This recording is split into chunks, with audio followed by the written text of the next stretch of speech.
Voces que forman parte de la noticia.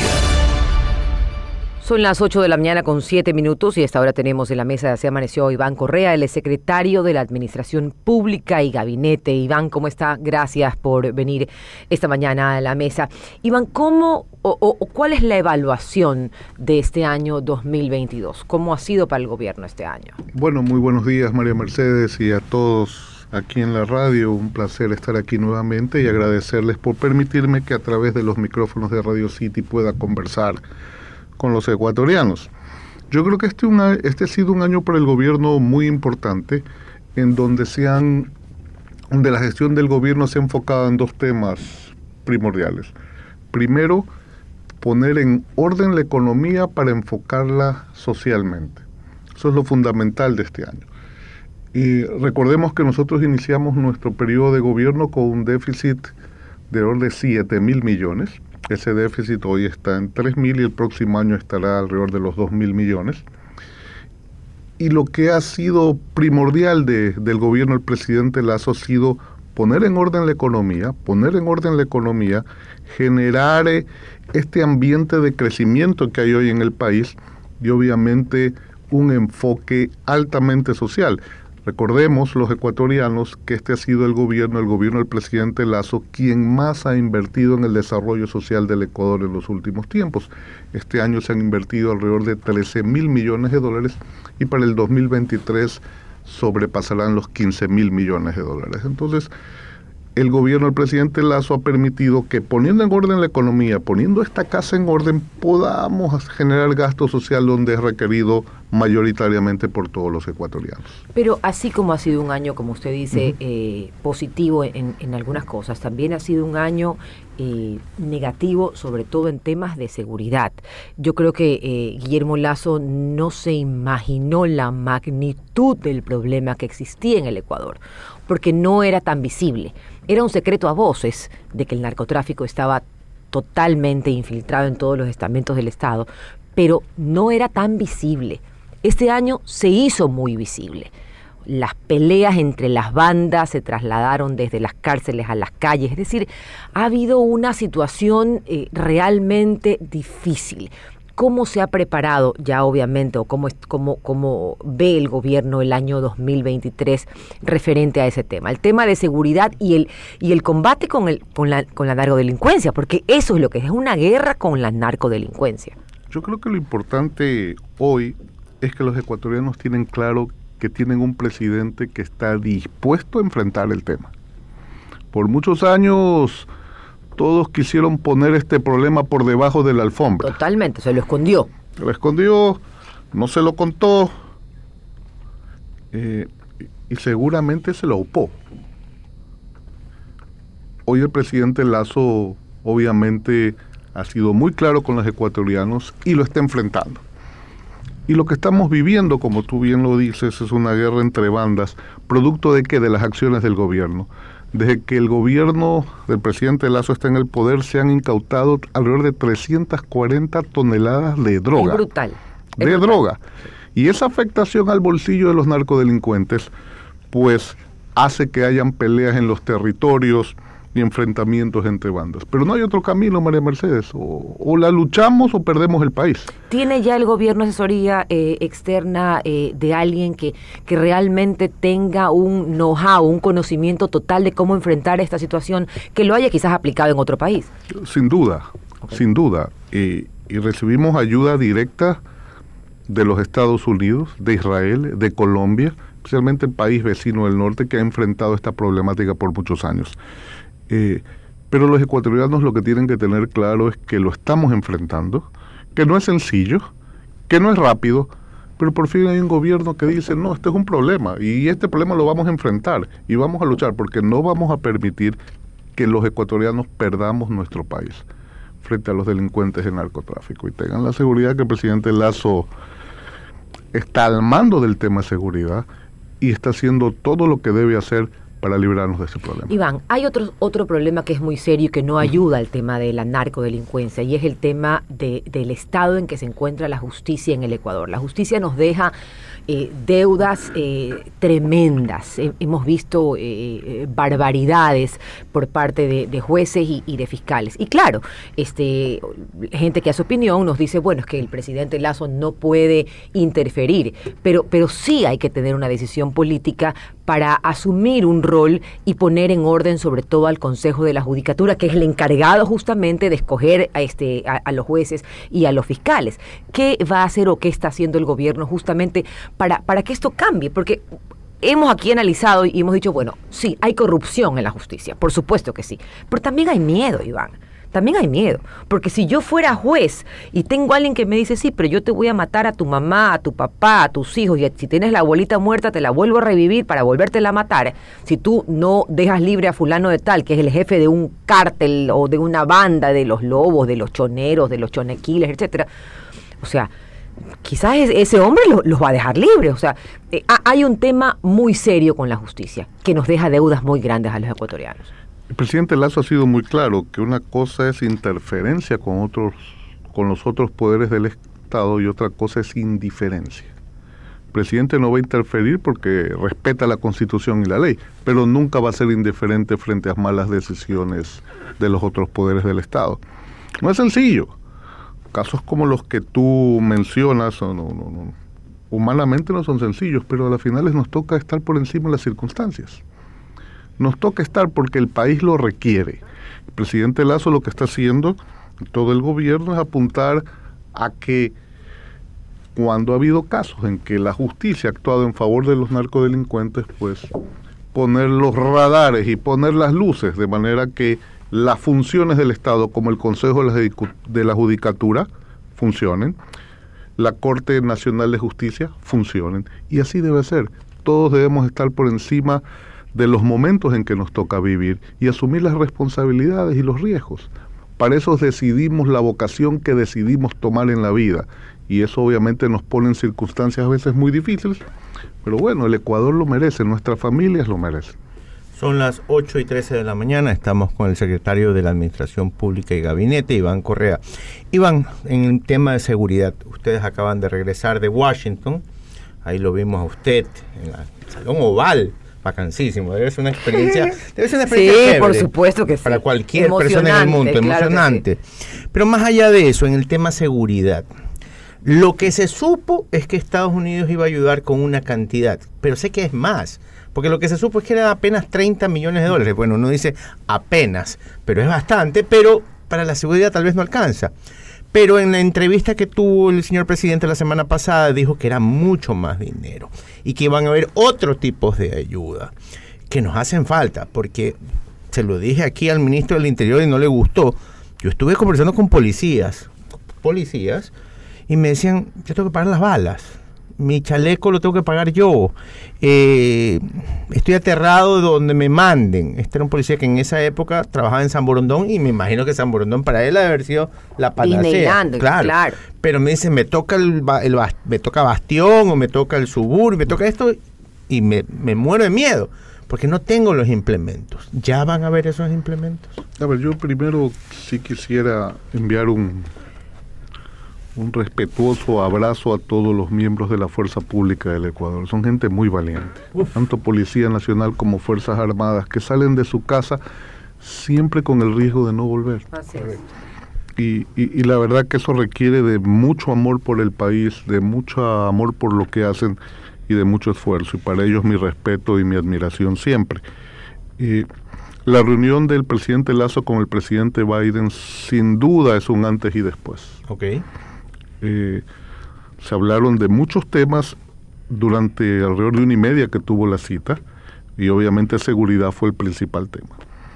Estaba ahí el secretario nacional de seguridad como parte de la delegación, y el presidente Biden dio claras instrucciones del apoyo que tiene que darle los Estados Unidos al Ecuador en la lucha contra el narcotráfico, porque él tiene claro, y lo dijo, lo que ustedes están haciendo en Ecuador ayuda a que jóvenes estadounidenses y niños estadounidenses no caigan en la... ¿Habla un plan Ecuador?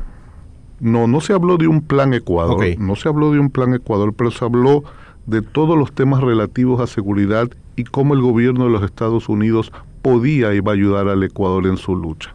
Y hay muchos temas, obvio, muchos no los puedo comentar aquí y vendrán desarrollándose a lo largo de las semanas que vienen. Pero también es importante la ley que aprobó la Cámara de Representantes y el Senado americano, que es una ley para favorecer y trabajar conjuntamente con el Ecuador. Es una ley solo para Ecuador, que fue aprobada por la Cámara y por el Senado, republicano y demócrata, y eso le permite también ser más ágil a la administración ejecutiva del gobierno de los Estados Unidos en apoyos y ayudas económicas y de otro índole al Ecuador. ¿Será solamente un apoyo económico o también será un apoyo logístico, de preparación de personal? Es un apoyo en muchos ámbitos, tiene que ver con economía, tiene que ver con logística, tiene que ver con inteligencia, tiene que ver con ciberseguridad, tiene que ver con muchos aspectos alrededor de los delitos que hoy suceden en el Ecuador. Así que contamos con la ayuda de ellos. El presidente Biden fue muy claro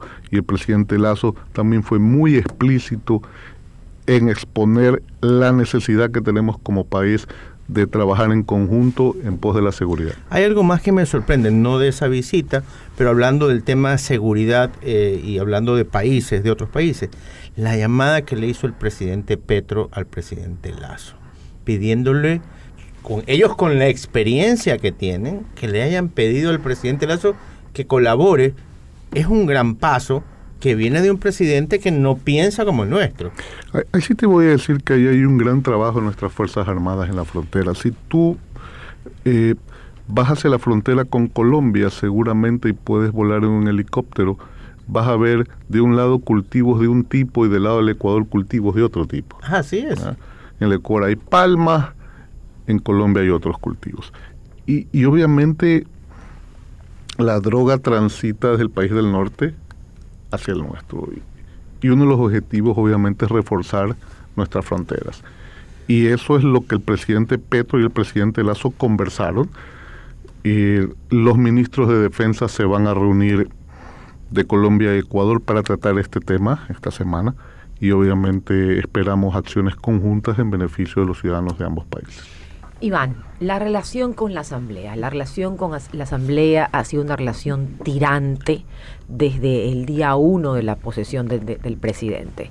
Y a veces sentimos aquí en la mesa, nos sentimos un poco frustrados porque lo que vemos desde fuera es que hay una actitud de los asambleístas que no piensan en el bienestar del país, sino más bien en sus intereses, sus mezquinos intereses personales. Es simplemente todo lo que venga del gobierno del presidente Lasso lo vamos a rechazar. Incluso vimos lo que sucedió en la última semana de labores de la Asamblea con la ley de seguridad, que no se reunieron, etcétera. ¿Cómo va el tema? ¿Hay algún avance con alguna de las bancadas respecto a lograr consensos para aprobar esta ley que todos la esperamos, porque es importante el respaldo de las Fuerzas Armadas en esta lucha contra la narcodelincuencia, este combate interno que tenemos, o este enemigo interno? Bueno, es muy lamentable que pudiendo haberlo debatido, analizado, tratado y votado, pues la Asamblea decidió ver el fútbol. Entonces, creo que los ecuatorianos merecemos otras cosas. Pero siempre tenemos oportunidad de cambiar. La consulta popular nos da una oportunidad a los ciudadanos de definir temas relacionados a la Asamblea, especialmente en el número. También hay un tema sobre partidos políticos y creo que tenemos oportunidad de meditar bien y pensar qué es lo que queremos. Pero bueno, eso es un poder más del Estado, tiene sus propias responsabilidades y lo que hace el gobierno es seguir trabajando por los ecuatorianos más allá de la Asamblea Nacional, porque si dependiéramos de ella seguramente poco pudiéramos hacer. Pero necesitamos de la Asamblea para que aprueben esta ley. No, lo que necesitamos es dejar que la economía fluya, dejar que los ecuatorianos emprendedores sigan generando trabajo, dejar que las ventas sigan creciendo al ritmo que vienen creciendo. Esa es la verdad. La política siempre ha sido así y creo que el Ejecutivo tiene claro eso y trabaja por encima de esa circunstancia también. Así que lo que nosotros necesitamos es generar empleo, generar bienestar, trabajar por los ecuatorianos sin descanso, esperamos que la Asamblea pueda seguir el ritmo del Ejecutivo. Yo no veo a corto plazo eso, con un presidente que lo único que piensa es ser presidente él por otras maneras, pero no de la Asamblea, sino presidente del Ecuador, ¿no? Y la verdad es que es terrible. Iván, usted tocó el tema de la consulta. Uh-huh. Vemos que la semana pasada conversamos con la presidenta de Ipsos aquí, donde primero ha subido bastante el nivel del presidente después del tema de seguridad, lo cual es bueno. Sí. Está en un 30 y pico % después de que llegó a estar entre los 14, 15, 13. Y lo segundo es que la Asamblea tiene la consulta tiene una buena aceptación. La consulta es ciudadana, temas enfocados a lo que hoy los ciudadanos requieren extrema atención, especialmente el tema de seguridad. Y obviamente está en manos de los ciudadanos querer cambiar el rumbo de su historia. La consulta es una opción que está allí para ellos, y ellos la han tomado. Así que esperemos que siga con ese positivismo frente a la elección ahora en febrero, que se sigan los ecuatorianos conociendo cada día más sobre las preguntas, lo que involucra decirle sí a una consulta popular que lo único que busca es que los ciudadanos estén más seguros, que la política funcione mejor, que haya ayuda al medio ambiente y otros temas que son de interés nacional. ¿Cuáles son los grandes retos que tiene el gobierno para este nuevo año? Muchos. Seguridad sigue siendo el principal. Continuar con el enfoque social. El 2023 la Proforma establece una inversión de sobre los 15,000 millones de dólares en temas sociales. Seguir poniendo recursos en manos de los ecuatorianos de manera que puedan producir más. Los hacemos a través de Banecuador, a través del Banco Ecuatoriano de Desarrollo y de CONAFIPS. Este año hemos puesto en manos de los ecuatorianos 1.800 millones de dólares para que sean ellos los que reactiven su propia economía. En la base de la pirámide, totalmente, como decía el presidente. Banecuador. Sí. Antes se daban créditos a dedo y por 120 o 30 millones a una sola persona. ¿Cuándo van a hacer público Banecuador eso? ¿Le han dicho algo? A hacer público. Nosotros queremos saber ¿a quiénes se les dio? Fue eso? Hasta el día de hoy se lo hemos preguntado al presidente, cuando asumió la presidencia el señor Salem, se lo preguntamos. Obviamente acababa de llegar otra vez. Y ahora se lo pregunto yo a usted, ¿cuándo esos números van a ser de dominio público? Porque tenemos que saberlo. Bueno, tenemos que saber qué se hizo en la política y en los préstamos de nuestro dinero, porque al final del día son dinero de los ecuatorianos. Sin duda es dinero de los ecuatorianos, y no solo en Banecuador, también en la CFN. Y a veces hasta en el BEDE también que daban créditos para, hacer cosas que seguramente los municipios no necesitaban. Capaz si hubieran invertido todo ese dinero en agua potable no hubiera problemas de desnutrición crónica. Pero bueno, le voy a pedir a Mauricio y a Jorge Andrade de la CFN que vengan a la radio y ellos expongan lo que deban exponer. Pero hoy lo que hace Banecuador es poner recursos en manos de los ecuatorianos. Ya alrededor de 150 millones de dólares se han entregado en el crédito al 1% a 30 años plazo. Y son miles de ecuatorianos que hoy son beneficiarios. Ese es el cambio. Parte de poner los recursos en quien realmente lo necesita, en quien realmente produce. Y eso ha generado algunas cosas muy importantes, como un incremento en el empleo rural, que antes no existía. ¿Y por qué la gente no lo siente? Porque, no es que la gente tal vez no lo siente, ¿por qué la gente no lo comunica o no lo toma y se sigue quejando? No sé si ustedes se han dado cuenta, el empleo ha subido. Así es. Ha subido la economía a través de estos préstamos. Pero ¿por qué la gente todavía se queja cuando tuvimos años donde no había ni esto? Bueno, yo prefiero que la gente siga teniendo las altas expectativas que tiene. De eso se trata, y este gobierno está aquí para servirlos. El gobierno del presidente Lasso está para cubrir esas expectativas y servirlos. Así que, ¿qué mejor que sigan queriendo y queriendo cada día más? Este gobierno está para eso. Son las 8 de la mañana con 26 minutos, vamos a hacer una pausa, pero ya regresamos con más y vamos a seguir conversando con Iván Correa, secretario de la Administración Pública y Gabinete. 8 con 26 minutos. Con Inmobiliar puedes transformar tus ahorros en una gran inversión. Todos los meses ofertamos un catálogo de casas, terrenos, departamentos y más. Participa en las subastas públicas de bienes inmuebles y haz realidad todos tus proyectos. Más información en www.inmobiliar.gov.es. Son las 8 de la mañana con 32 minutos y continuamos conversando con Iván Correa, secretario de la Administración Pública y Gabinete. Iván, los tratados de libre comercio, tan esperados por muchos ecuatorianos, ya se firmó uno con Costa Rica, ya lo confirmó el presidente Lasso, y estamos esperando la confirmación también de que se firme el Tratado de Libre Comercio con México. ¿Cómo se están avanzando en estos temas? Bueno, ese es uno de los grandes objetivos del gobierno, abrir el Ecuador al mundo, y es parte del desarrollo económico y social del Ecuador. Ya se firmó con Costa Rica, están el de México, que permitiría ingresar a la Alianza del Pacífico. ¿Pero cuánto falta? ¿Está ya bastante avanzado? ¿De qué depende? Básicamente depende de que se pongan de acuerdo en los dos últimos temas que están relacionados con banano y camarón. Okay. El gobierno tiene su posición y la va a mantener, y México pues obviamente también la de ellos. Que ya lo dijo el presidente AMLO. Está el de China, que está muy cerca de cerrarse también, que ese es muy grande y muy importante. Se está trabajando con Corea del Sur, con Canadá, con otros países. Si se llega a firmar un TLC con China, ¿afectaría de alguna manera las relaciones con los Estados Unidos o es totalmente...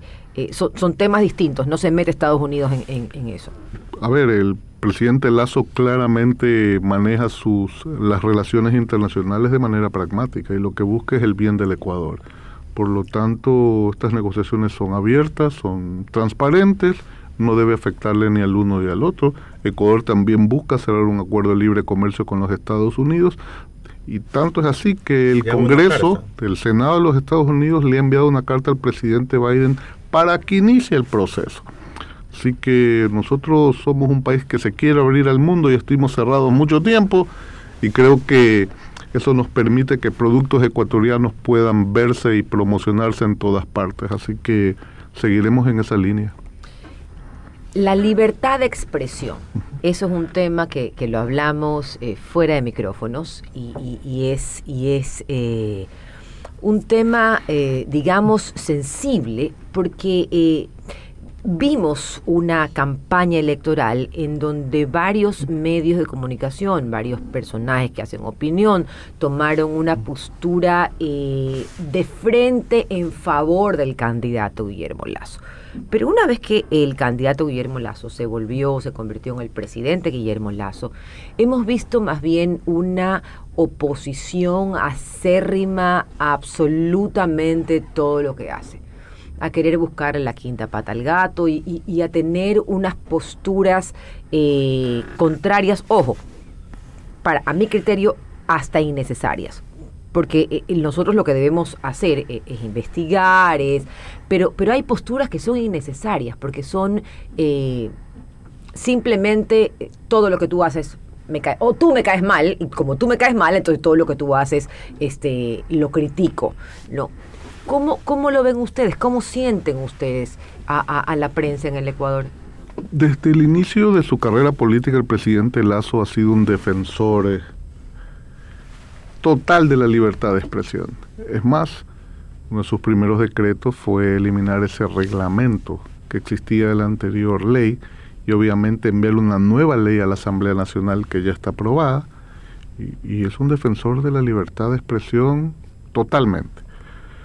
Ahora, como hablábamos antes, la libertad requiere responsabilidad, pero creo que siempre es mejor al final del día que todos seamos libres de decir lo que pensamos, por más que no nos guste escuchar lo que otros piensan. Así que creo que ese es un valor fundamental. Y el periodismo, ustedes que lo representan y todos aquellos que lo hacen, pues cada uno deberá medir sus propias palabras y definir lo que quieran definir. Pero el valor de la libertad de expresión es fundamental. Y bueno, hemos peleado por eso y vamos a seguir defendiéndola, por más que sean fuertes las críticas o por más que sean exagerados los elogios. Así que eso es un valor fundamental y preferimos tenerlo a no tenerlo. La última vez que estuvo usted aquí, nos comentó que el presidente Lasso creía que el Ecuador era como un avión, la parte privada y la parte pública. Y nos dijo usted también que cuando se cumpliera el año, que fue en mayo, esto iba a despegar de lo que no había manera en el sector de la inversión pública. Cuando hablo yo de esta inversión pública, yo me imagino puentes, carreteras, no estoy hablando de la salud, que también tengo mis preguntas, pero en el tema construcción, que genere empleo, ¿el gobierno todavía no da la muestra o no se ha comunicado? Pero siento que el privado está ahí, y usted mismo lo dijo antes, fuera del micrófono también, las ventas en este país están muy bien. Falta el público para nivelar este avión. Yo creo que los dos motores están rugiendo, y déjame decirte que si no tuviéramos el orden en la economía que tuviéramos, los privados no estuvieran bollantes como estamos, porque obviamente la economía del privado funciona con la confianza de que lo público se está manejando bien, porque si no la gente no invierte. A menos que haya un paro. Peor si hay un paro. Cuando fue el paro, todo el mundo dejó de desinvertir. Peor si hay un paro, pero cuando tú hablas de obra pública, este gobierno obviamente ha realizado obra pública. Okay. Si tú ves, el ministro Darío Herrera ha invertido alrededor este año que está terminando sobre 50 millones solo en mantenimiento vial de la red vial del Ecuador. ¿Cuánto ha invertido? Sobre 50 millones, sobre mantenimiento vial, sobre mantenimiento, que es arreglar los bordillos, limpiar las carreteras, bachear, etcétera, etcétera, en toda la red nacional.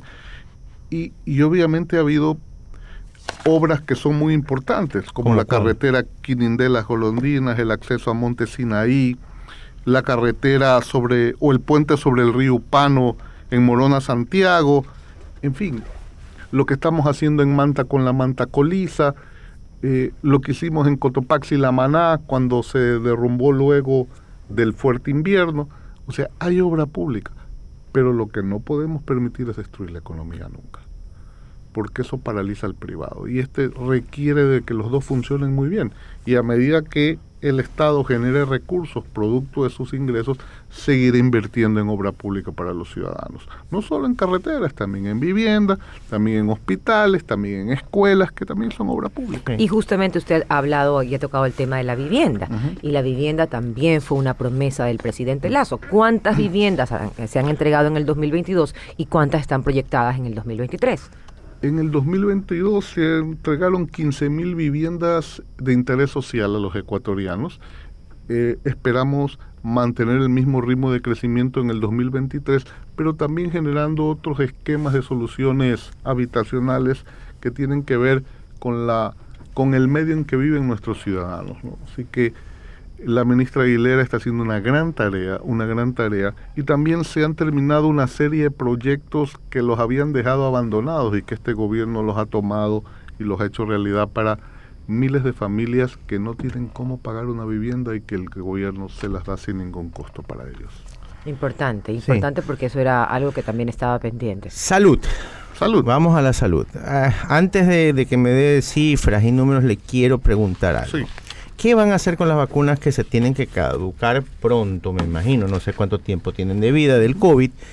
¿Y van a llegar en algún momento las ambivalentes, como se le dice, las que ayudan con el Omicron, con esta variante del COVID, o no? Porque el ministro de Salud, que estuvo en estos micrófonos hace como un mes, Sí.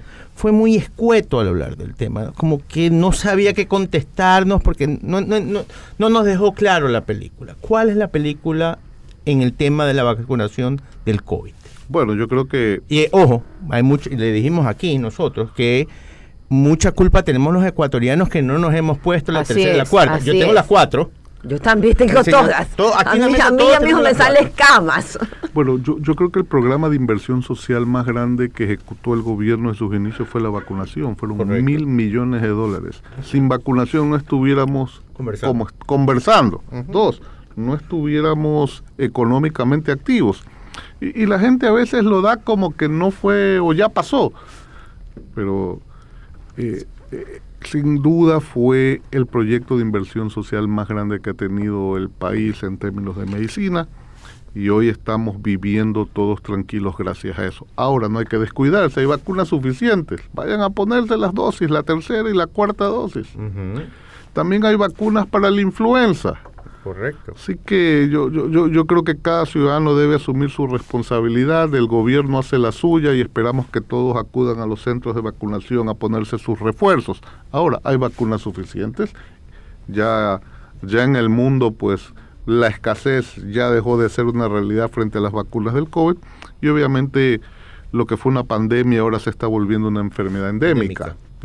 Y que la vamos a tener con nosotros como hemos tenido la gripe toda la vida, y si tenemos la capacidad de vacunarnos y el gobierno te ofrece eso, pues anda, tómalo y cuídate, ¿no? Ya, pero le pregunto, los que nos hemos portado bien, los tres que estamos en esta mesa, bien educaditos, queremos la nueva vacuna, ¿qué vamos a hacer? Porque no la podemos ir a comprar a la botica. No, todas las vacunas son entregadas a través del Ministerio de Salud Pública. ¿Qué vamos a hacer con esa que queremos ponernos? El quinto refuerzo, la del Ómicron. Bueno, todavía no está aquí, obviamente, pero el Ministerio de Salud Pública valorará la necesidad de adquirirla o no, y si no, mantener con las que tenemos, que son muy buenas y funcionan, y nos ha dado los resultados que hoy somos uno de los primeros países que salió del problema, gracias a la capacidad de vacunar frente al programa que creó y desarrolló el presidente Lasso. Así que sigamos con eso, ¿no? Iván, ¿cómo les fue en el 2022 con el plan piloto de externalización de medicamentos? ¿Y a cuántos hospitales piensan llegar o a cuántos lugares piensan llegar en el 2023 con esto? No dejemos de recordar que cuando asumimos el poder, uno de los escándalos más grandes era de la entrega de hospitales y ventas de medicinas. Y de la escasez de medicinas, el robo en las bodegas. Y esto nace porque el sistema estaba desarrollado para que eso suceda. Y usted estuvo de cabeza metido en y ojo, se hizo público en el gobierno de Lenín Moreno, pero esto sucedió siempre, sino que no existían redes sociales, pero en las bahías de Guayaquil era común ver la venta de medicamentos que decían venta exclusiva del IES, por ejemplo. Esto era como la narcodelincuencia, ¿no? Así es. Lo ponían por debajo de la alfombra. Entonces aquí hicimos el inicio porque este era como un cuerpo que tiene diferentes órganos y que ninguno funcionaba. Entonces lo primero que se hizo fue catalogar los medicamentos. ¿Cuántos había?